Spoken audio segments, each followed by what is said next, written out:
And now on the other side, we have Jackal, who is the ultimate anti-roamer.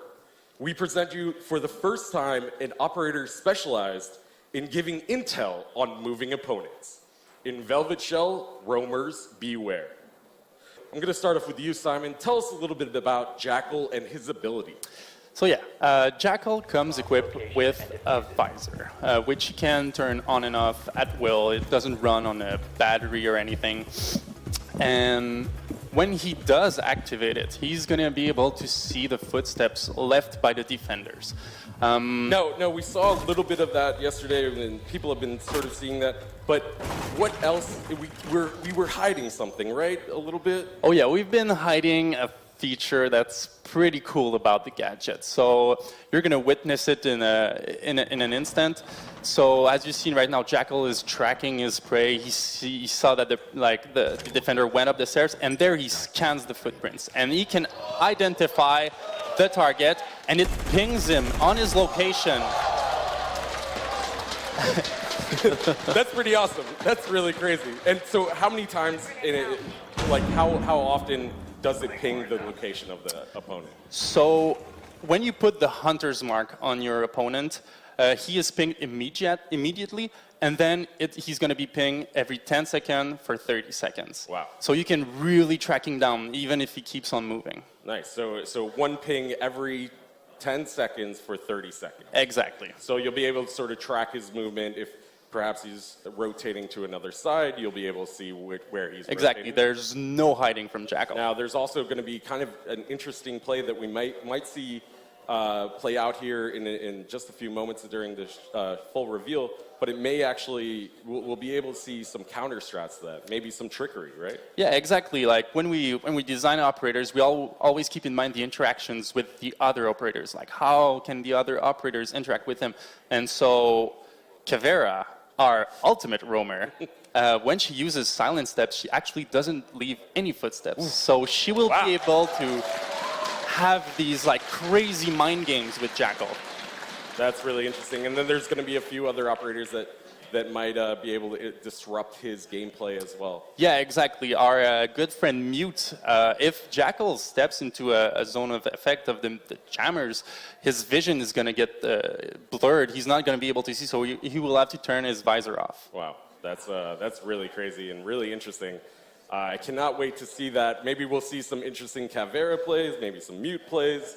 Yeah, we'll see about that. We'll see about that. Anything else about his jammer that you wanted, or his gadget that you wanted to say? Well, yeah. So he has a counter. Like we didn't want to let Jackal just like do the whole round with his visor on and have no counterplay to that. But when Jackal gets fired at him, he disrupts his visor in kind of the way Mute does. So like you have to be kind of careful. Like when you get close to your prey or like the defender, like the defender you're tracking, you might want to turn that visor off because it will affect you during the firefight. That's really interesting and kind of a cool little disruption that you guys put in there. A yeah. little wrinkle exactly. that we're not usually see. We don't usually see that. So that will be really interesting. Specifically, let's start with Jackal. Let's take a look at, what did you see? How did you see the strats evolving?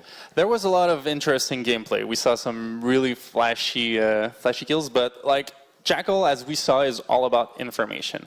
And I think that's pretty interesting with him is that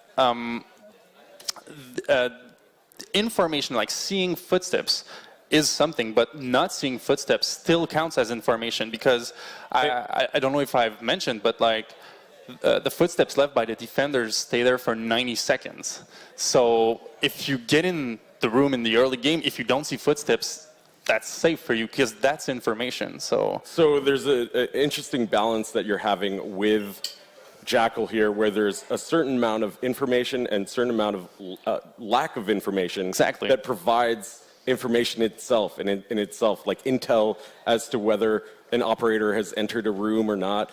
In the early game especially, or perhaps later game, you can kind of track down where they might have gone to. Exactly. Yeah. How do you think that's going to play out? I think he's going to shut down a lot of roam, and I think that's a good thing. I think the game, like going back to the siege defenders inside the site, Mira helping for that as well. I think that he's really good, but Mira's helping the defenders to deal with him a lot by staying on, giving abilities to stay on site. So I think he's going to be a really good operator, like a good fragger, and he's going to be really good on his own because the team is really trying to push into the objective. He's more going to like try to get some extra intel, go at like for example at the other side of the map or something, and see if there's footsteps laying around or something. So that's what I was doing here.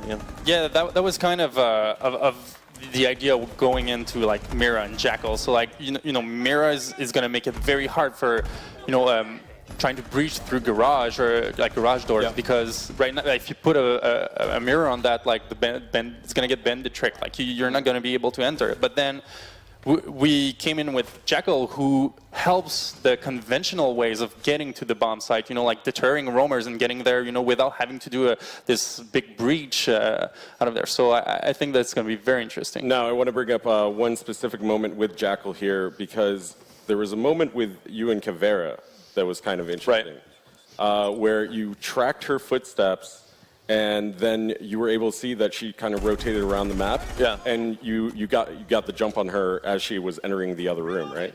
Right. So Caveira, when she silent steps, she doesn't have footsteps, and when you go prone, you don't have footsteps. So there's a way with Caveira to, get away with like absolutely no footsteps, but that makes you really slow. And I saw that she sprinted a little bit, so I knew that there was footsteps there. So I went to scan it, and I saw that she was behind me. Made a crucial mistake. Right. So yeah, in that situation, she probably should have silent stepped when instead of just sprinting forward. Yeah, and it's really easy. I almost got tunnel vision there, because it's really easy when you're playing Jackal to just look at the floor, try to analyze, like the footsteps and the colors of the footsteps as well. And yeah, I almost got caught because I was looking on the ground so much, So it's really hard to not get, too focused onto the footsteps and trying to scan, because you're trying to go on by yourself.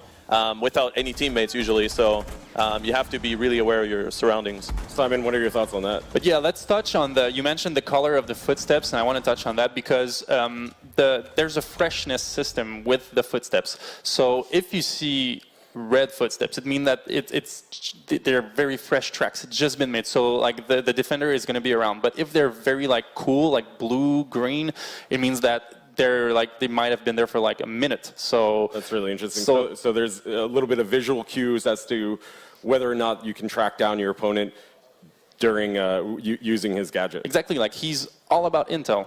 Nice. All right, let's move on to Mira. Do you think we're going to see a lot of those two in the Pro League setting? Yeah. Jackal. I mean, I don't know. Like the opinions of Jackal are super polarized. Some people think, it's like going to be like a little bit gimmicky, and some people think it's going to be really good. Like I really don't know what to think. I think he's going to be used like a lot, but I don't think he's like a must pick.